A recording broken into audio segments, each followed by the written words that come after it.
Once a young boy who enjoyed tinkering with computers, Bill Gates now is one of the richest people in the world. According to Forbes, Gates' net worth was at a staggering $130.6 billion as of April 2022. 20 genius things Mark Cuban says to do with your money. Find out how to get rich with a normal job. These days, Gates is more interested in giving his money away than he is in acquiring more. In 2010, Gates, along with his now ex-wife, Melinda, and fellow multi-billionaire Warren Buffett, co-founded the Giving Pledge, which encourages the world's wealthiest people to give away most of their fortunes to charity. He has donated at least $35.8 billion in stock from Microsoft, the company he co-founded, to his own Bill and Melinda Gates Foundation, according to Forbes. In 2021, they made a multi-year pledge of $15 billion to the foundation, the Chronicle of Philanthropy reported.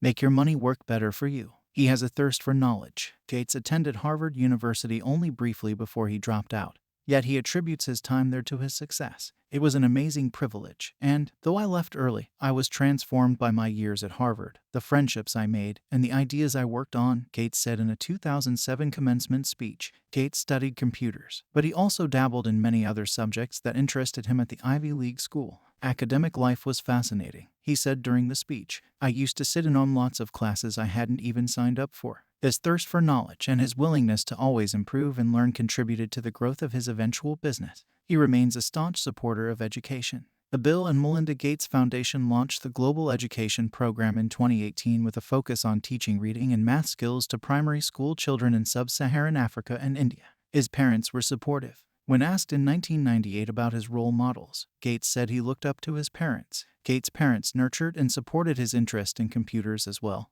even after he decided to abandon his Harvard education. Gates' father, Bill Gates Sr., told Forbes that his son's decision to drop out of college wasn't precisely what my wife and I had envisioned for any of our children. However, Gates' parents were extremely supportive of his endeavors after that. After Gates' mother died in 1994, she helped her son get the contract that led to a lucrative relationship with IBM for his fledgling Microsoft Corporation, according to the New York Times. As for his father, Gates long cited him as an inspiration for his philanthropic work, which has dominated the younger Gates' time and energies since he left his day-to-day work at Microsoft in 2008. The elder Gates was actively involved in his son's philanthropic work.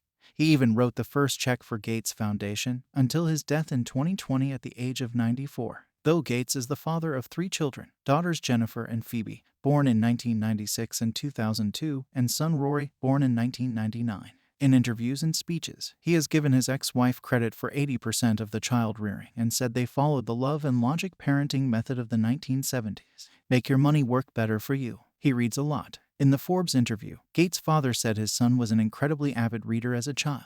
Just about every kind of book interested him. Encyclopedias, science fiction, you name it, he said. I was thrilled that my child was such an avid reader. But he reads so much that Bill's mother and I had to institute a rule: no books at the dinner table. That hasn't changed. In 2021, in honor of World Book Day, he tweeted about his passion. I try to read every day, whether I have a busy day at the office or am out for a hike, he wrote. It's one of my favorite ways to learn new things and better understand the world. Reading likely contributed to Gates' net worth, as it helped provide him with the knowledge he would need to become a successful entrepreneur. He recommends books on his blog, Gates Notes. He chose a great business partner. Gates has made countless brilliant business decisions, many of which have involved the people he has chosen to work with. I'd say my best business decisions really have to do with picking people, Gates said in the 1998 interview. Deciding to go into partnership with Paul Allen is probably at the top of the list. Allen and Gates were friends growing up, and they co-founded Microsoft in 1975. Allen left the company 8 years later, after being diagnosed with Hodgkin's disease. A fellow philanthropist who gave away more than $2 billion, Allen owned the NFL's Seattle Seahawks and the NBA's Portland Trail Blazers at the time of his death, at age 65, in 2018 from complications of non-Hodgkin's lymphoma. Throughout the years, Gates and Allen had a complex relationship, as outlined in Allen's book, Idea Man, a memoir by the co-founder of Microsoft. However, Gates attributes Microsoft's early success to his partnership with Allen and the many lessons they learned along the way. Make your money work better for you. He has remained passionate about his work. As many entrepreneurs have said, you must love what you do if you hope to be successful. Bill Gates fell in love with computers as a child and spent a lifetime building one of the most successful businesses in the world. You've got to enjoy what you do every day. And for me, that's working with very smart people, Gates said in 1998. It's working on new problems. The competition, the breakthroughs, the research make the field I'm in, I think, the most exciting field there is. Even though he left his day-to-day role at Microsoft more than a decade ago, Gates served as Microsoft's chairman of the board. In 2020, however, he left the board to focus solely on his philanthropic work. He stayed confident in his dream and vision. Gates was fortunate to attend Lakeside School, an elite private school in Seattle that gave him access to computers when he was in the 7th grade. Instead of just teaching students how to use computers in the conventional sense, the school unleashed them, according to Gates. Looking back, he said his experiences at the school gave him the vision and encouragement he needed to do the impossible. His vision continues today, though on a different front. His aim now is to better arm the world to fight the threat from future pandemics. The Gates Foundation, as of January 2022, had given more than $2 billion to vaccines and other efforts related to COVID-19. Gates has written a book, How to Prevent the Next Pandemic, which is due for release on May 3, 2022. He had an emergency fund from Microsoft. Gates learned early that, in order to be successful, he had to amass a large emergency fund from Microsoft, which would keep the business afloat if it ever encountered financial obstacles. I always had to be careful that we wouldn't hire too many people, he said in a 2018 interview on The Ellen DeGeneres Show. I was always worried because people who worked for me were older than me and had kids, and I always thought, what if we don't get paid? Will I be able to meet the payroll? Make your money work better for you. He learned from his mistakes with Microsoft. Everyone makes mistakes, including Gates. The key, however, is to learn from those errors, and that's exactly what Gates has done. At a 2019 Village Global event, Gates said his biggest mistake was not jumping into competition with Apple after it released its first iPhone in June 2007. Google did just that with its Android device in 2008. These are winner-takes-all markets. So the greatest mistake ever is whatever mismanagement I engaged in that caused Microsoft not to be what Android is, he said. That was a natural thing for Microsoft to win. He gets 7 hours of sleep. Although many successful businessmen like to brag about how little sleep they get, Gates is the opposite. He knows he's not superhuman and that sleep is required for his intellectual curiosity to be at its best. I like to get 7 hours of sleep, he told the Seattle Times in 1990. Even though it's fun to stay up all night, maybe taking a red-eye flight, if I have to be creative, I need 7 hours. He hasn't changed his mind in the ensuing years. In a December 2019 post on his blog, he doubled down. Does everyone really need 7 or 8 hours of sleep a night? He pondered. The answer is that you almost certainly do, even if you've convinced yourself otherwise. In the words of Dr. Thomas Roth of the Henry Ford Hospital in Detroit, the number of people who can survive on 5 hours of sleep or less without impairment, and rounded to a whole number, is 0.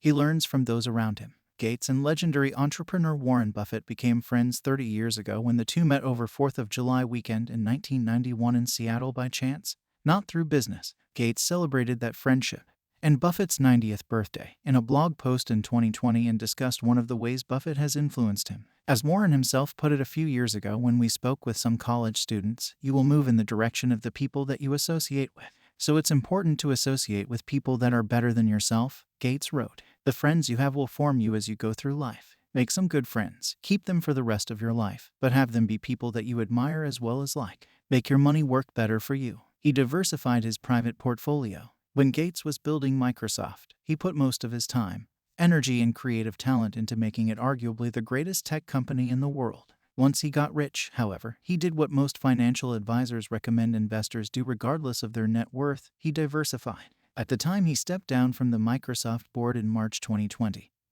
he owned about 1% of the company's stock, Forbes reported. He then used the cash to invest in a wide range of stocks and other assets that protected his massive portfolio from a single security calamity. Forbes said he holds stock in Canadian National Railway and AutoNation and that he is among the largest owners of American farmland. CNBC reported in April 2022 that he also is an investor in Motif Foodworks, a plant-based food company. He knew when he had outgrown partnerships. Microsoft's partnership with IBM formed the backbone of the 1980s personal computer revolution. The two companies collaborated to create the operating systems that breathed life into most PCs. By the early 1990s, however, the partnership had stagnated and Gates determined Microsoft would be better going it alone. The gamble paid off. When the separation was complete in 1992, IBM walked away with the jointly created OS divided by two operating systems, and Microsoft left with the software that would make it king: MS-DOS and Windows. In 2016, Forbes wrote of Gates, his decision to divorce IBM stands as one of his best. Microsoft took control over its own destiny. According to a 2019 report from A. Gates found success only after he learned to trust the people he hired and delegate responsibility to them. That, however, required Gates to do something that was antithetical to his entire personality: forfeit control. In Microsoft's early years, Gates maintained a tight grasp on everything that happened and did whatever he could himself. But how could he grow Microsoft to its full potential if he spent all day writing or editing code? He couldn't. Instead, he developed relationships with key employees, and those relationships were based on mutual trust. He found that the new mentality allowed him to take on the role of mentor instead of micromanager, which, it turns out, suited him well. This ability to be creative, work with his team, and have a big enough cash cushion to continuously grow and try new things contributed greatly to Microsoft's success and, eventually, Gates' fortune. More from geobanking rates. Jami Farkas and Andrew Lisa contributed to the reporting for this article. He has remained passionate about his work. As many entrepreneurs have said, you must love what you do if you hope to be successful. Bill Gates fell in love with computers as a child and spent a lifetime building one of the most successful businesses in the world. You've got to enjoy what you do every day. And for me, that's working with very smart people, Gates said in 1998. It's working on new problems. The competition, the breakthroughs, the research make the field I'm in, I think, the most exciting field there is. Even though he left his day-to-day role at Microsoft more than a decade ago, Gates served as Microsoft's chairman of the board. In 2020, however, he left the board to focus solely on his philanthropic work. As the COVID-19 pandemic swept the world, Gates reinvented himself again by emerging as a leading advocate for science-based policy in government while donating hundreds of millions of dollars to coronavirus-related research and causes.